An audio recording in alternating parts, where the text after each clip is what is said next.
ए लाल सिंह चड्ढा तेरे अंजाम पे रोना आया, जाने क्यों आज तेरे नाम पे रोना आया।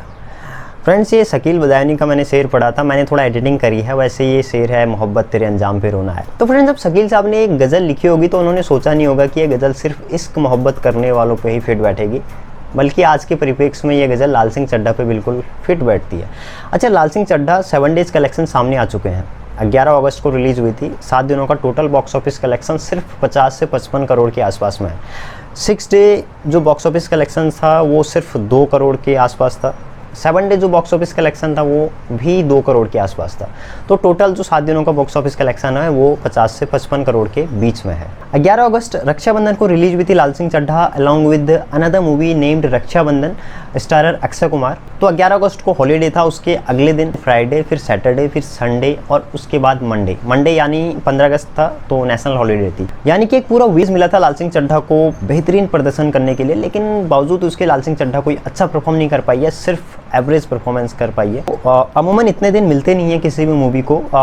फ्राइडे को रिलीज़ होती है तो फ्राइडे, सैटरडे, संडे मतलब कि 3 दिनों का अच्छा एक टाइम पीरियड मिलता है किसी भी मूवी को अच्छा परफॉर्म करने के लिए। लाल सिंह चड्ढा की जो रिलीज़ थी वो इस टाइप से फिक्स करी गई थी जिस वीक में पूरी हॉलीडेज़ पड़ रही थी, मतलब कि थर्सडे से लेके नेक्स्ट मंडे तक एक 5 दिनों का पूरा एक हॉलीडे पैकेज पड़ रहा था। लेकिन बावजूद उसके लाल सिंह चड्ढा बिल्कुल फ्लॉप साबित हुई है, पिट गई है। यानी कि लाल सिंह चड्ढा के पास एक बहुत अच्छा मौका था इन 5 दिनों में अच्छा बिजनेस करने के लिए। मतलब कि उसको अपनी मेकिंग कॉस्ट को कवर करके प्रॉफिट में चले जाना चाहिए था, बट एटलीस्ट मेकिंग कॉस्ट तो निकल जानी चाहिए थी, लेकिन मेकिंग कॉस्ट तो कहीं भी निकलती हुई नहीं दिख रही है। 150 करोड़ से ऊपर का ही ओवरऑल बजट है लाल सिंह चड्ढा का, लेकिन इस टाइप की परफॉर्मेंस अगर चलती रही तो it's difficult to cross 75 crore overall lifetime. Aamir Khan star movie, मतलब जब आमिर खान किसी मूवी को लेके आ रहे हैं तो लोगों की बहुत उम्मीदें रहती हैं। मतलब आमिर खान को मिस्टर परफेक्शनिस्ट का जो खिताब दिया गया है वो ऐसे ही नहीं दिया गया है। मतलब कहा जाता है कि जब आमिर खान अपनी फिल्मों को करते हैं तो बहुत सोच समझ के करते हैं। उसकी स्क्रिप्ट से लेके कास्टिंग से लेके म्यूज़िक, एडिटिंग, सारी चीज़ों को आमिर खान अच्छे से एनालाइज करते हैं, अच्छे से उस पर काम करते हैं, उसके बाद ही वो अपनी कोई मूवी डिसाइड करते हैं। पर यही वजह है कि आमिर खान ने बहुत अच्छी मूवी दी हैं, क्वालिटी मूवीज़ दी हैं। आप दंगल देख लीजिए, 3 इडियट देख लीजिए, लगान देख लीजिए, रंग दे बसंती, तारे ज़मीं पर, ये तमाम ऐसी मूवियाँ हैं जिनको आप जब भी देखते हैं तो एक अलग सा फील होता है। लेकिन अब ऐसा क्या हो गया कि आमिर खान एक इतने बड़े स्टार, लेकिन फिल्में नहीं चल रही हैं। लास्ट जो एक ब्लॉकबस्टर थी उनकी दंगल थी, ऑब्वियसली बहुत अच्छा परफॉर्म कर रहा था। उसके बाद उनकी आई थी सीक्रेट सुपरस्टार, हिट रही थी बट बहुत अच्छा परफॉर्म नहीं कर रहा था, एवरेज रही थी। लेकिन उसके बाद thugs of Hindustan totally disaster हो गई थी। और अभी लाल सिंह चड्ढा, मतलब एक 4 साल का एक लंबा अच्छा खासा पीरियड था। और 4 साल किसी मूवी को बनाने के लिए आप सोच सकते हैं बहुत अच्छा खासा टाइम पीरियड होता है आज के परिप्रेक्ष्य में। आज के टाइम में लोग जहां एक साल में 3-3, 4-4 फिल्में कर रहे हैं, वहां पे आमिर खान 4 सालों में एक फिल्में कर रहे हैं। तो आप सोच सकते हैं कि उस मूवी के लिए कितनी मेहनत लगी होगी, कितना उसमें एफर्ट लगा होगा। लाल सिंह चड्ढा के ट्रेलर रिलीज़ के बाद ही लोगों ने इसका बॉयकॉट करना शुरू कर दिया था सोशल मीडिया पे। तो आज इसी बात पे चर्चा करेंगे कि जो लाल सिंह चड्ढा इतनी बुरी तरह से आज पिटी है, तो बॉयकॉट का उसमें कितना बड़ा रोल रहा है, कितना असर रहा है, या फिर कुछ और फैक्टर्स भी हैं जिनकी वजह से लाल सिंह चड्ढा को इतना बड़ा नुकसान झेलना पड़ रहा है। पहले बात करते हैं बॉयकॉट का कितना असर पड़ा है। देखिए, जब से लाल सिंह चड्ढा की रिलीज़ डेट अनाउंस हुई थी, मतलब ट्रेलर रिलीज़ हुआ था, उसके बाद रिलीज़ डेट अनाउंस हुई थी, उसके बाद से ही लोगों ने सोशल मीडिया पे लाल सिंह चड्ढा को बॉयकॉट करना शुरू कर दिया था। आज की डेट में आप देख सकते हैं कि मेन मीडिया से ज़्यादा इफेक्टिव सोशल मीडिया बनता जा रहा है। न्यूज़ चैनल्स हम तभी देखते हैं जब हम घर पे होते हैं, खाना खा रहे होते हैं, या फिर जब हम छुट्टी पे होते हैं, लेकिन सोशल मीडिया हमेशा 24 घंटे हमारे हाथ पे रहता है, सेलफोन हमारा, और हम एक्सेस कर सकते हैं। लेकिन लाल सिंह चड्ढा को सोशल मीडिया का इस बार नुकसान उठाना पड़ा है। लगातार लोगों ने जिस प्रकार से लाल सिंह चड्ढा का बॉयकॉट करा है, तो कहा जाता नहीं कि अगर एक झूठ को भी 100 बार रिपीट किया जाए, लगातार बोला जाए, तो वो कहीं ना कहीं माइंड में प्लांट हो जाता है, माइंड में प्लेस हो जाता है और वो सच लगने लगता है। तो लाल सिंह चड्ढा के बारे में जो बॉयकॉट है वो कहीं ना कहीं कुछ रीजंस पे रहे होंगे, और लगातार उस बातों का सामने आना, बॉयकॉट का सामने आना, तो कहीं ना कहीं लोगों के दिमाग में एक प्लांट हो गया था कि हम इस मूवी को नहीं देखेंगे, इसका बॉयकॉट करेंगे। जो मैंने कहा कि सोशल मीडिया आज की डेट में मेन मीडिया से ज़्यादा इफेक्टिव नज़र आता है, उसका एक जीता जागता उदाहरण हमने हाल के समय में ही देखा है। जब कश्मीर फाइल रिलीज़ हुई थी कश्मीर फाइल के रिलीज़ होने से पहले उसका भी बॉयकॉट हुआ था, एक वर्ग विशेष ने उसको बॉयकॉट करने की कोशिश करी, मतलब जो भी रीजंस रहे होंगे।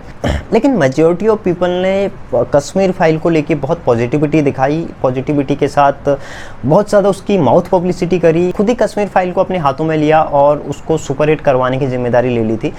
इसी वजह से कश्मीर फाइल जैसी एक नॉर्मल मेकिंग कॉस्ट में बनी मूवी, सिर्फ 15 करोड़ का उसका बजट था, लेकिन ओवरऑल उसका टोटल कलेक्शन देखें तो 250 करोड़ के ऊपर आपको नज़र आएगा। इसलिए मैंने कहा कि सोशल मीडिया का जो इफेक्ट है वो आज की डेट में बढ़ता जा रहा है। अगर सोशल मीडिया की लहर आपके फेवर में है तो ये आपके लिए बहुत अच्छी खबर है, लेकिन अगर ये हवा आपके अपोजिट बह रही है तो ये आपके लिए बहुत ज़्यादा नुकसान साबित कर सकती है। लेकिन अब सवाल ये उठता है कि आमिर खान की इस मूवी का इतना ज़्यादा बॉयकॉट क्यों हुआ। देखिए क्या होता है ना कि जब किसी का अच्छा टाइम चल रहा होता है तो वो चीज़ों को बहुत लाइटली लेता है और उसे लगता है कि आने वाला टाइम भी उसी के फेवर में चलता रहेगा, बट ऐसा होता नहीं है। और यही सारी चीज़ें आज आमिर खान के साथ होती हुई दिख रही हैं। एक टाइम था जब आमिर की मूवियाँ लगातार हिट पे हिट जाती थी, सुपर हिट जाती थी, ब्लॉकबस्टर होती थी। मतलब 2016 तक आप देखिए आमिर की लगातार फिल्में हिट रही हैं, सुपर हिट रही हैं। लेकिन उसके बाद एक दौर आया है जब आमिर खान का फिल्मी ग्राफ नीचे आया है। अब इसका रीज़न कोई और नहीं, सिर्फ आमिर खान ही है। आमिर खान ने एक स्टेटमेंट दिया था शिवलिंग के बारे में, जिसमें उन्होंने कहा था कि शिवलिंग पे दूध चढ़ाना व्यर्थ है, ये वेस्टेज ऑफ मिल्क है, मनी है। उसके बाद लोगों ने काफ़ी गुस्सा जाहिर करा था, बहुत अपनी नाराज़गी जाहिर करी थी उनके इस स्टेटमेंट पे। लेकिन इंडिया है, फ्रीडम ऑफ एक्सप्रेशन है, कॉन्स्टिट्यूशनल राइट है, तो हम कुछ भी बोल सकते हैं मेजॉरिटी को। लेकिन अगर यही चीज़ किसी माइनॉरिटीज़ के लिए बोली जाती तो बहुत बड़ा बवाल हो सकता था, और हुआ है, हाल के टाइम में हुआ है, बहुत पीछे जाने की ज़रूरत नहीं है। लेकिन मेजॉरिटी थी, सह गई। उसके बाद जिस प्रकार से पीके मूवी में हिंदू धर्म को लेके मखौल उड़ाया गया तो वो बहुत ज़्यादा सही नहीं था, मतलब लोगों को अच्छा नहीं लगा। बशर्ते पीके ने बहुत अच्छा खासा बिजनेस करा था, लेकिन वो 2014 की बात थी। लेकिन सनातन क्रांति का जो एक उदय हुआ है 2014 की बात, उससे पीके कहीं ना कहीं बच गई थी, और यही रीज़न रहा था कि पीके को इतनी बड़ी कामयाबी मिली।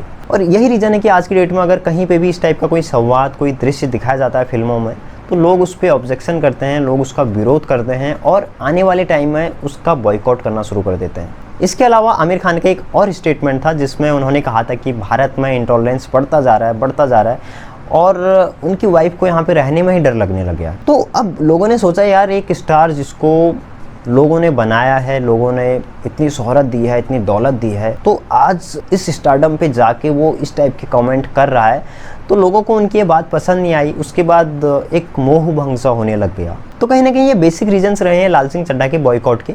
और ये स्टेटमेंट्स जो आमिर खान द्वारा हाल के सालों में दिए गए थे, उनकी कहीं ना कहीं टीस रह गई थी लोगों के दिलों में, और अब ये बॉयकॉट के तरीके से बाहर आ रही है। ये कुछ मैंने रीजंस बताए लाल सिंह चड्ढा के बॉयकॉट की, लेकिन सिर्फ बॉयकॉट ही रीजंस नहीं है, इसके अलावा भी और रीजंस रहे हैं जिनकी वजह से लाल सिंह चड्ढा ने अच्छा प्रदर्शन नहीं करा है।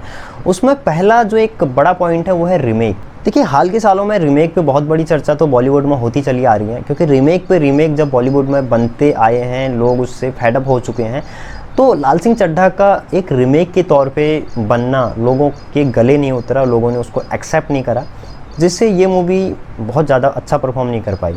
इसके अलावा लोगों को इसकी स्टोरी पसंद नहीं आई। लोगों ने क्योंकि फॉरेस्ट गंप पहले ही देख चुके थे, उसमें जो एक मेन किरदार था टॉम हैंक्स का, जो एक मेंटली डिस्टर्ब सोल्जर का किरदार उसने निभाया हुआ है। फॉरेस्ट गंप में जो टॉम हैंक्स द्वारा मेंटली डिस्टर्ब होने का किरदार निभाया गया है, वो उसमें कहीं ना कहीं सच्चाई थी। जब अमेरिका वियतनाम का युद्ध हो रहा था तो उसमें अमेरिका द्वारा भारी संख्या में ऐसे लोगों की भर्ती कराई गई थी जो मेंटली डिसेबल भी थे, उनको भी फौज में ले लिया गया था।